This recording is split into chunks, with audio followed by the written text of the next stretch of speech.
Brawlers, baby. You're watching the Brawlers Sports Boxing Show podcast, starring CEO Rick Mohamed. The Brawlers Sports Boxing Show podcast. Let's go, Jack. Yo, what's going on, boxing fans? It's your boy Rick Mohamed, Brawler Sports Media in the building. This is the Brawler Sports Boxing Show. So, check it out.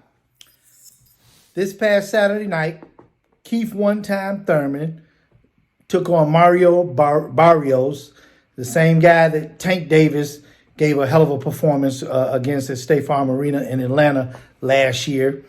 Thurman looked great, as he should have. I mean, you can't really say this was a test fight.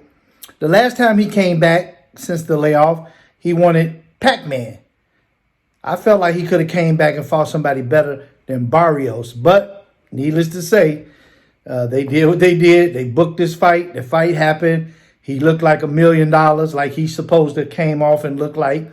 Now, he's called out everybody in this order. He called out Bud Crawford first, Spence second, Ugas third. I don't see him beating Bud, but I think he may fare okay against Spence and Ugas. What else we got here? Let's see now. What do you guys think about the Spence Ugas fight? That fight's been made. It's going to be April 16th at AT&T Stadium, if you will. That's going to be a hell of a fight. I can't wait to see. This is going to tell the tale if Errol Spence is still that guy since that fatal accident. I personally, in my own personal opinion, I don't think he's the same fighter he once was. I think there's a lot of moving parts and a lot of things that's going on with his body.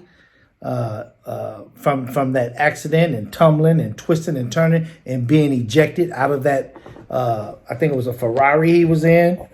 So I'm not sure if we gonna see the same Errol Spence Jr. May not be anymore in his career, but we shall see. And if he should happen to be Ugas, will we ever see Terence Bud Crawford versus Errol Spence Jr.?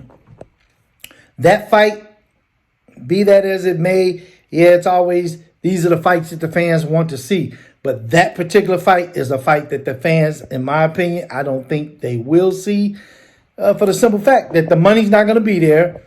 Earl is going to still say he's the bigger draw. He's going to sell the majority of the tickets, and he wants a 70-30 split. I think that's kind of harsh and a little bit unfair because it's not like you getting ready to get in the ring and cakewalk with some mediocre fighter. You're getting in the ring with one of the best welterweights out there in that weight class division as you have been listed. So that being said, I mean, and I don't even think Bud will go for 60-40 split, period. But my thinking is if I'm Bud's folks and I'll be like, you know what, man, let's whoop his ass, take the 60-40. If he do a rematch clause, you write your own paycheck. Now we gonna get the 60-40 in the rematch. I would probably advise him to do that. But on a business side, I don't think Bud's gonna go for the lesser money just to make this fight happen for the fans. Because at the end of the day, this is still a business, and these guys are putting their lives on the line each and every time they step into that square. So he's going to maximize what he needs to maximize financially for him and his family and what's best to set him and his family up because there's always life after boxing. And that's what a lot of guys made a lot of money, didn't believe that concept, made that fast cash like they did, big money, and they spent big money. And at the end, a lot of them broke flat on their face with not a pot to piss in or a window to pour it out of. So I don't think we're going to get Bud Crawford versus Errol Spence Jr. should Spence get past Ugas. And if that happens, does Thurman get his shot at Ugas or Spence before he gets his shot at Bud?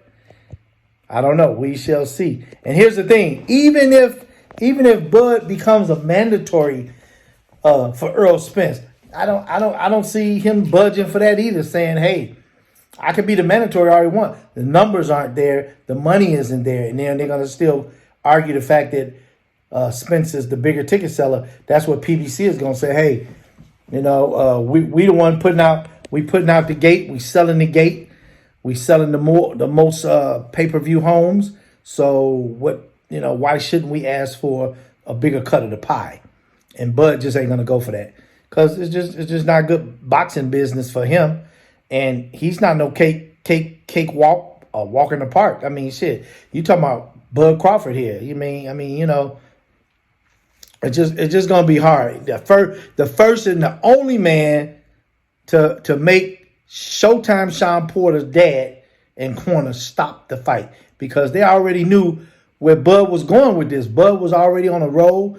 He was definitely getting ready, put more smoke and more fire under Showtime. So that was a smart stoppage. I mean, to save him the embarrassment and let him exit quietly on that note and go pursue his commentating career and walk away from the sport with eight additional $1 million in his pocket for that last fight. So not a bad payday for Showtime Sean Porter. But will we ever see Bud and Spence? I'm gonna say no. I don't think that fight happens just because of the money issues. Arguably that Spence does sell the most numbers, pay-per-view, gate, whatever. And it's not Bud Crawford's fault because promoters are supposed to promote, although fighters do have to do somewhat self-promoting on their own, and you got to walk the walk, talk the talk, you got to walk the walk. Floyd was infamous for that. And the more he talked, the more he got paid. And the more people wanted to see him lose. So that made more people want to sign on and buy the pay-per-view fight that couldn't afford to be where the fight was at. And say, hey, I'm going to pay this $80, this $100 just to see if he going to get duked up, jacked up tonight. And, that's what it is with Spence. Spence is like, hey, they paying to see me. They coming to the gate to see me. But, and Bud's numbers aren't there, they're not there. Is this the fight the fans want to see? Hell yeah, I want to see it as well.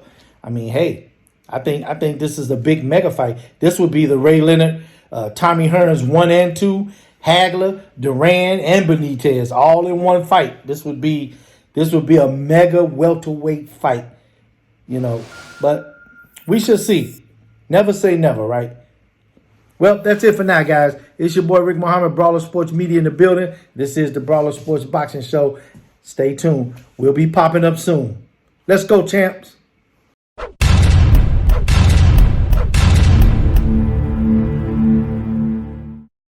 Brawlers, baby.